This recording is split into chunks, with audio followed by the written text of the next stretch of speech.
What up, y'all? Welcome back Welcome back. to another episode of Don't Do do That that. on Wicked. Wednesdays. Yeah, here on 16 TV. I always do it like that, so it's just like, all right. So today we got some topics for you. You know, today is Wicked Wednesday. We always try and come a little wicked, a little rawr on Wednesday. So we'll go ahead and go first. should I go first? Yeah. All right. Let my elders go first. All right. So what we're going to talk about today, because I've been getting a little more serious, and I'm still going to give you entertainment news, but we're going to what? How's it going, you guys? Oh yeah, smoke of the app. Peaches, my 1 gram Jeter, 15% off when you go from 9 to 12, Sunday through Thursday. That's right, House of Dank on That is US my 127. That is the spot. Okay. All right. So we did do the House of Dank, smoke of the app. All right. So what we're going to talk about today is stereotypes. Stereotypes. Stereotypes like all black men like watermelon. I'm not the biggest fan of watermelon. Now, chicken, however, I like fried chicken. But I will tell you this about that stereotype. I have a friend. His name is Mike.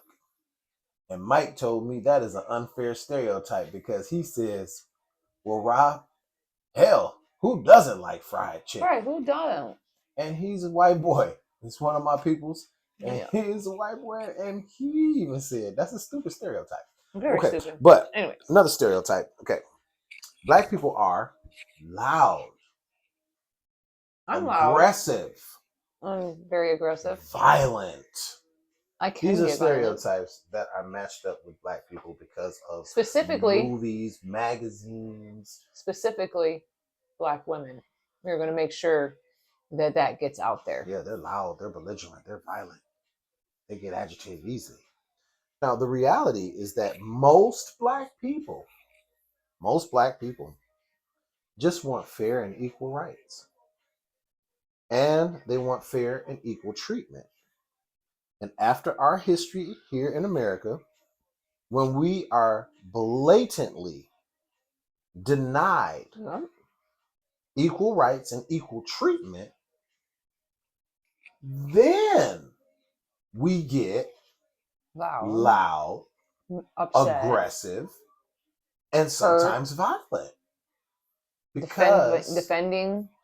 Yeah, I'm just saying. I'm trying to explain to those who are in the cheap seats and don't understand. That's right. Because they may not hang out with people of color. They might not fully understand. So I'm giving you a cheat sheet so that you understand that when we get pulled over by the police, people say, they don't cooperate. They this, they that. Okay, freeze. Here's what's wrong with that stereotype. Usually when we get pulled over by the police, it's bad news. So no, we don't want to get out of the car. Prime example. We don't want to get out of the car. I spoke about him. Yeah, we could talk about the one person that didn't get out of the car who did everything right. We could talk about Philandro Castile one more time. He told the officer that he was reaching had a weapon. He told the officer, I am grabbing my permit. He had his permit and he was going for it. He still got shot, not once, not twice, but 7 times. Because the officer said, even though he had been warned of all of these things, he still feared for his life, even though the man had his 2-year-old daughter in the back seat and his baby's mother right there. He still feared for his life that this guy was still going to reach for a gun. Okay, so who's really loud, aggressive, and violent? It might be the police officers that are like, get down on the ground right now! Loud, aggressive. Do what I say! You just do what I say and shut up, and that's how it is! Violent. People die over routine traffic stops. Does that sound loud, aggressive, and violent? Sounds like. Here are other examples of loud, aggressive, and violent being a stereotype towards black men and black women, right? But I submit to you these names: Charles Manson, Jeffrey Dahmer, John Wayne Gacy, Glenn Rogers, Michael Bruce Ross, Dennis Rager, Harold Shipman, Ted Bundy, Pedro Lopez, David Berkowitz, Richard Ramirez. Do you want to know what all of those men had in common? They weren't black. Do you want to know what they all did have in common, in case you recognize some of those names? They were all serial killers. None of them were black. No niggers in that list. Oh, God. Jesus Christ. None. Not one. Not one porch monkey. Not one coon. Not in that list. But loud, aggressive, violent. Now, here's someone that was loud, aggressive, and violent, though. Nat Turner. Nat Turner, back in the slave days, killed a bunch of slave masters, slave owners. He killed a bunch of people that raped, beat, murdered women and children, and men that looked like him. Had those nice little picnics, you know, sending little postcards to everybody. Picnics. Yeah. So he had his motivations, and they had their motivations. Some of their motivations were recorded as being quite sick, perverse, issues with their upbringing and whatnot. None of them were black, though. I'll take it a step further.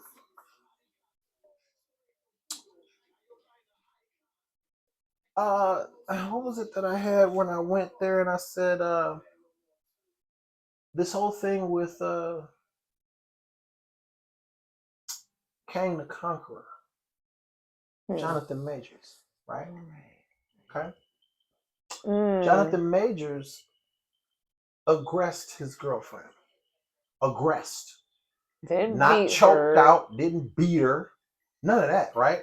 Now let's stay in the Marvel Universe. Josh Brolin. No Country for Old Men. Thanos. Yeah, I was about to say, like... Cable in Deadpool 2.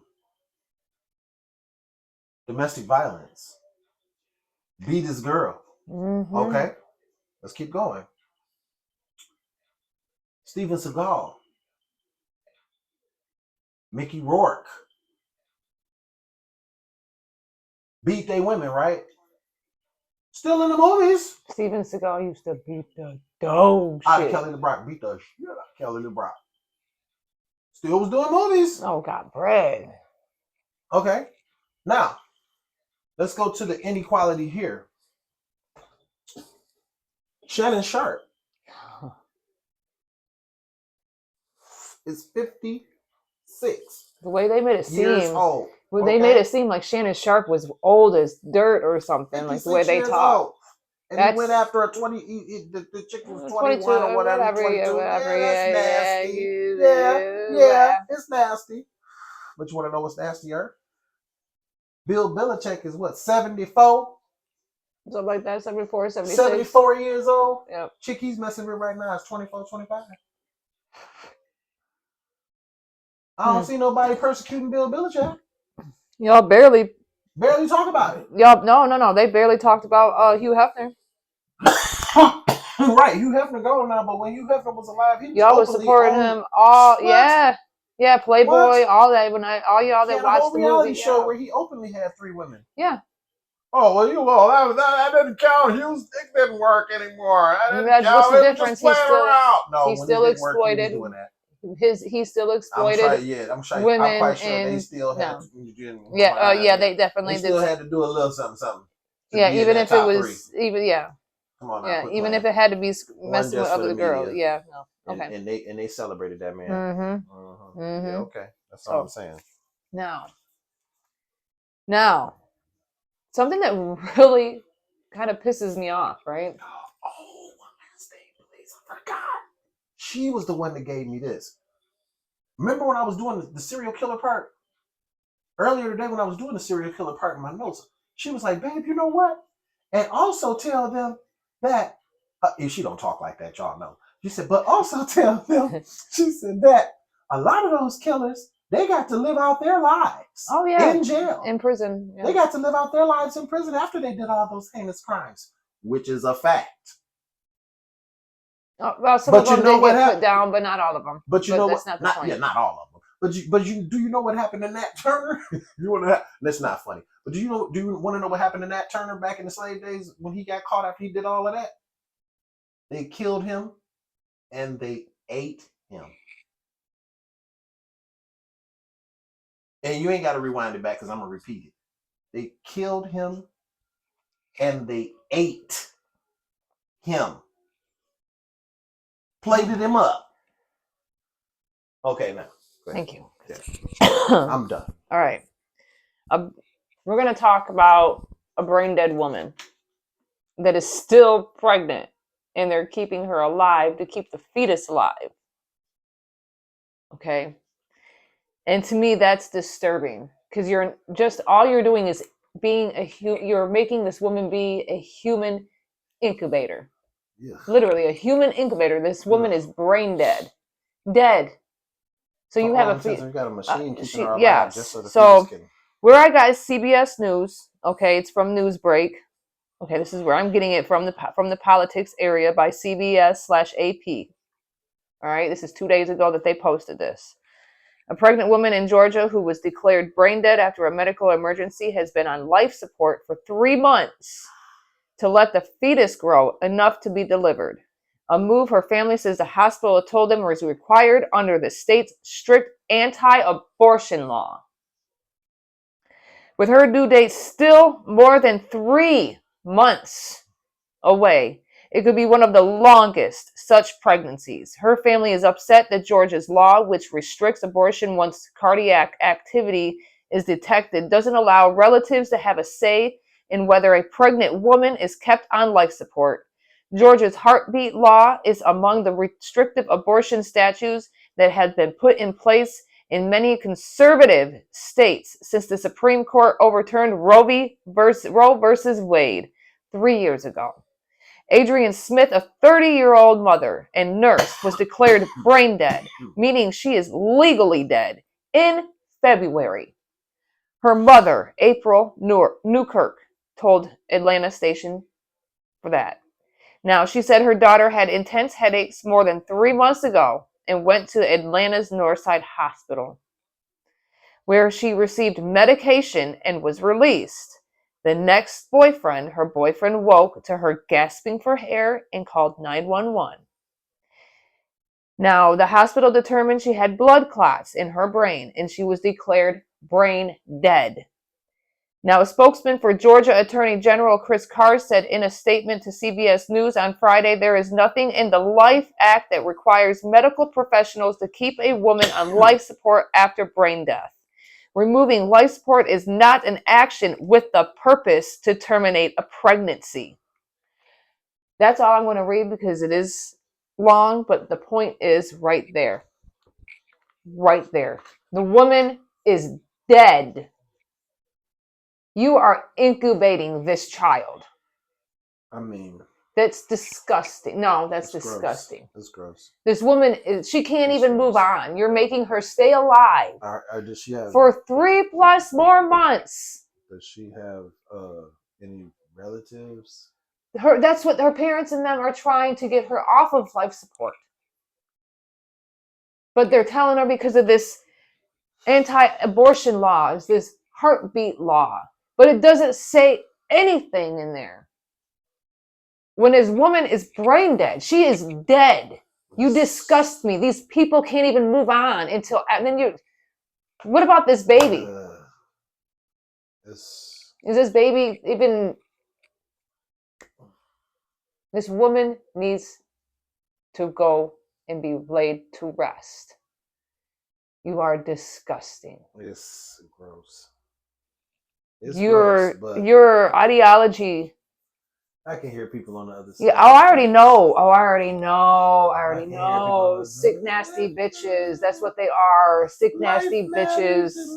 That's what they are. They're probably cousin screwers too, and all that other good jazz too. So whatever. I don't care. It would be different. I don't if care. Her parents, if the woman's parents were like, you know, they wanted the grandchild and they wanted to have a piece of her left, but the parents are even like. So more than likely there is something wrong with the child, because at the same time she is still declared brain dead. Her body, no. I'm done. How is the baby getting nutrients from the mother if the mother isn't actually alive? The mother is going to be alive because the machines are keeping her alive, but is she generating the proper nutrients and whatever it is that she needs to generate to give that to the child while she's being kept alive on a respirator? This is okay. I'm glad I decided to say this. Now, this is from her parent. This is from her mom. She's pregnant with my grandson. All right. Now, she already has a 5-year-old child and whatnot, but he may be blind, may not be able to walk, may not survive once he's born. Why? Why would you allow that? Because God said so? Because God said so? Everybody got their beliefs. I'm not going to. So God would want that child to be in pain. Oh, come alive, come out of the womb, and then still possibly be dead? What's the difference then? I'm not going to. What's the difference? I can say what I want to say because I'm a woman. I gave birth to my kids. Y'all ready to tear me up? I remember one time we were on here and I just said, I wish you would. I wish a motherfucker would say it to my face. Look, I just said I'm old school one time, and I kind of, while she was talking, I kind of looked off to the side and threw my eyes up because I couldn't believe. Yeah, and God forbid you were. I couldn't believe that the way they were trying to make their point and their protest. One of the things they were saying was, "Hail Satan." And I was like, whoa, like to me. And then all of a sudden you were hateful towards transgender people. I remember. Yeah, because I was rolling my eyes like, why would you say that? That's not going to help anyone be on your side. It's a very small percentile. And those percentile that small is are people that are in the closet and in the dark because they are Satan worshipers. So they wouldn't be like, yeah, hell, you're not going to pull nobody to your cause doing that. So, of course, I was like, oh, my God, and threw my eyes in my head. And, you know, of course, I got labeled trolled as a transgender hater, whatever, but whatever. Yeah, I'm not touching it. Not touching it. Well, you know what I will touch? Because I'm a woman. You know what I will touch? I will touch 16 the Icon topic here on this platform on YouTube. It is a place where you can reach all of my music. 16 the Icon is my handle, my stage name. Make sure you check that out. So, 16 the Icon topic. All of my Spotify stuff is on there. Last thing. I have one more. Oh. Again, I have a purpose. Oh, that's right. I have a reason. I'm going to use this platform myself to speak this. I don't care how many people like it, because you're still going to see my face doing it anyway. So it's that time, everyone. If I have to start doing it, remember the injustice. If I have to start doing it at the beginning of the show, I will. Tell me what y'all think, actually, whether or not I should do it at the beginning of the show. I like closing out the show with it. Okay, let's see what the viewers think. If they decide they want to, we'll see. All right, so I'm going to start from the top. On July 17th, 2014, Eric Garner, an African-American man, was killed in this New York City borough of Staten Island. by Daniel we're going to call him Pantaloons. I'll call him Pantaloons. Daniel Pantaleo. I'm going to call him Pantaloons. Yeah, Pantaleo. Daniel Pantaloons, a New York City Police Department officer, after the latter put him on prohibited chokehold while arresting him. Video footage of the incident generated widespread national attention and raised questions about the use of force by law enforcement. NYPD officers approached Garner on July 17th on suspicion of selling single cigarettes from packs. My God, that's a crime. You can't without do that. tax stamps. Selling loose cigarettes. After Garner told the police that he was tired of being harassed and that he was not selling cigarettes, the officers attempted to arrest Garner. For why? When Pantaloons placed his hands on Garner, Garner pulled his arms away. Pantaloons then placed his arm around Garner's neck and wrestled him to the ground, with multiple officers pinning him down. Garner repeated the original words, "I can't breathe," 11 times while lying face down on the sidewalk. After Garner lost consciousness, he remained lying on the sidewalk for 7 minutes while the officers waited for an ambulance to arrive. Garner was pronounced dead at a hospital area approximately 1 hour later. The medical examiner ruled Eric Garner's death a homicide. Specifically, an autopsy indicated that Garner's death resulted from compression of neck, compression of chest, and prone positioning during physical restraint by police. Asthma, heart disease, and obesity were cited as contributing factors. He's not a trampoline. On December 4th, 2014, a Richmond County grand jury decided not to indict Pantaloons. This decision stirred public protest and rallies with charges of police brutality made by protesters.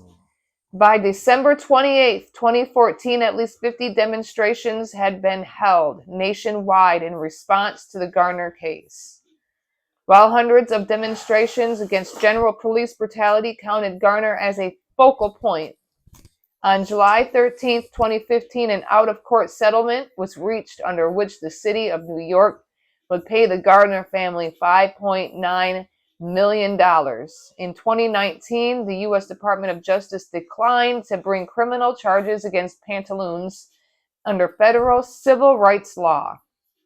On August 2nd, 2019, at a New York Police Department disciplinary hearing regarding Pantaloons' treatment of Garner, an administrative judge, New York Deputy Commissioner of Trials Rosemary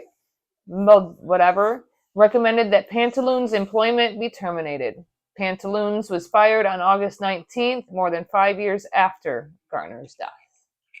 Okay. How much money? Right. How much money, you guys, do you cost the city by killing people? By killing people. That's the second time that it's every single time there's some sort of litigation, of settlement, of anything. Let's throw some money at it instead of... Nobody's life is worth any amount of money. Nobody's life train them better. Is worth any amount of money. Dude. Period. I don't care how much money you throw at people. 12 million, 5 million. Where has it gotten? Million. Where has it gone? How many people have still died? How many people have still died? How about y'all, don't do that? How much money have they thrown in people's faces? Then, there you go. Money that y'all all I have to do is throw money at you guys. Throwing money at stuff and we'll you forget. Need to be doing, people you don't need to be killing. You could throw that at the potholes in the road, or you could throw that at stuff to feed the homeless, or. I mean, that's just money that y'all wasting because you got these people are killing people that are scared of every. And it took 5 years. 5 years? They got to make these citations because if they don't, y'all gonna write them up. So they out here just pulling black and How brown many complaints people did you over, have on him after that? and they scare the black and brown people. So the second they move, oh my God, they get shot. And that's why we don't want to open the door. And that's why we show you our ID and keep our hands visible. But I'm done. that's one thing I want Why? everybody to do. While I was being kind of jokey about that, I want everybody to do this. And I don't know how many people are going to do this, but I'm going to do this. I want y'all to really go in deep and Google, do you have to get out of the car if they pull you over? If you've given them your ID and they know who you are. No warrants, no nothing. No warrants, no nothing. And then you keep your hands visible to where they don't feel threatened. Do you really have to get out of the car? Because the police always make it seem, especially with black and brown people, they always make it seem like you just have to comply and you just have to get out of the car. In which point I feel like this: if I stay in the car, I'm safe. I'm safe. You're not gonna start no shit that's gonna make me on knee jerk jump away from you. Then you like stop resisting. Then you feel as though I've questioned your authority by resisting, and now you're trying to get extra physical with me. But I'm a man, and I don't want you getting extra physical with me, so I'm resisting even more. To which you put a chokehold on me to try and subdue me. My thing and then guess what?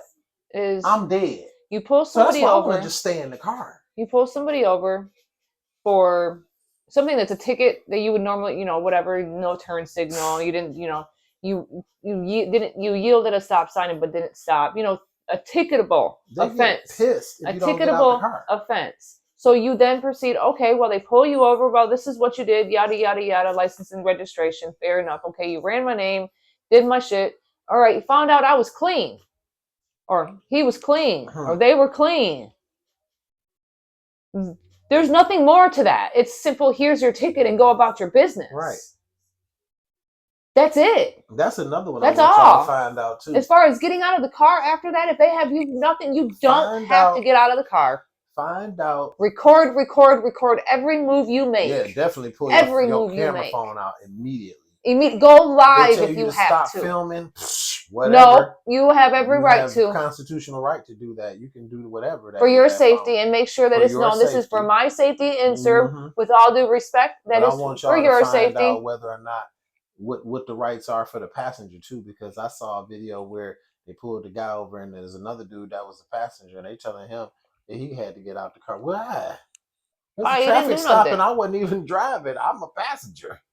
You want to know if I got any weapons or whatever in the car? No, I don't. There was no warrants on nobody. There was nothing else. All they needed was a ticket or to be let go. Or have just be let go. Period. There's nothing else. If you didn't have any warrants, there was no reason for it. Yeah, they're going to tell you that anyway, though. And as soon as you don't comply, then they're going to have 5, 6, 7, 8 cars. Oh, and as soon as that, you're resisting. You're resisting now. No, I'm not. Nobody's resisting. I'm telling you, everybody need to lawyer up. Keep your camera phones out here at all times. Lawyer up, and when you get pulled over, make the first phone call. Shit, if you have to go to these little law schools, make it be to your lawyer, and don't get out the car to your lawyer. If you don't have one, that way you have some type of witness there to what is going on, and let them know. Pull their camera phone out when they pull up, because they're gonna say, well, they can't come inside. Interrupting. Okay. Yep. So he gonna stand over there with his camera phone, knowing what you got to stop filming. What no, they got to no, stop they don't filming have to stop for. filming nothing. They are not on the premises of where the crime scene is at. If they are not obstructing your ability to be able to do anything, people can record. They'd be messed up. But yeah. Okay. All right. We went a little longer than yeah. A little long, but we love y'all. All right, for real. We'll see you next time. Like, comment, share, subscribe, and of course, get notified. Until next time, we will see you on Epic Fridays. Pieces.